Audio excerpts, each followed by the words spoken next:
बांग्लादेश के पीएम शेख हसीना पर जब जब भी मुसीबत आई तब भारत ने हाथ आगे बढ़ाकर उनकी मदद की। इस बार भी कुछ ऐसा ही हुआ, लेकिन इससे पहले फरवरी 2009 में बांग्लादेश राइफल्स ने विद्रोह कर दिया था।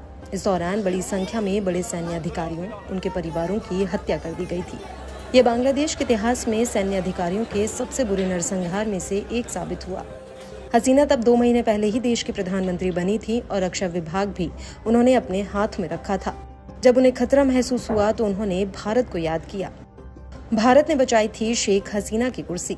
बांग्लादेश में जैसे जैसे विद्रोह बढ़ता गया और हिंसा बढ़ती गई, शेख हसीना ने भारत से मदद मांगी। उन्होंने भारत के तत्कालीन विदेश मंत्री प्रणब मुखर्जी से बात की। हसीना की मदद की गुहार पर विदेश मंत्री रहे प्रणब मुखर्जी ने उन्हें मदद का आश्वासन भी दिया। विदेश सचिव रहे शिवशंकर मेनन ने अमेरिका से लेकर ब्रिटेन, जापान और चीन तक से बात की और शेख हसीना की मुश्किलों पर चर्चा की। शेख हसीना की तत्काल मदद की गुहार के बाद भारत ने पैराशूट रेजिमेंट की 6वीं बटालियन के पैराट्रूपर समेत सैन्य संसाधन तैयार किए। बांग्लादेश में संभावित लैंडिंग के लिए भारतीय सैनिकों को तैयार करने के आदेश जारी किए गए, जिसमें प्रमुख स्थानों पर पैराट्रूपर्स तैनात किए गए। भारतीय जवानों को ढाका एयरपोर्ट और तब पीएम रही हसीना की सुरक्षा सुनिश्चित करने की जिम्मेदारी दी गई।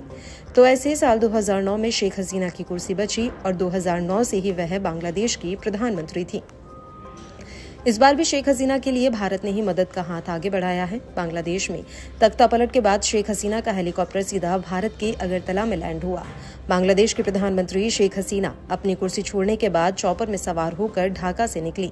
शेख हसीना के इस्तीफे के बाद आर्मी चीफ ने एक अंतरिम सरकार बनाने का ऐलान किया है। उन्होंने कहा है कि हम एक अंतरिम सरकार बनाएंगे और देश को फिलहाल अंतरिम सरकार चलाएगी।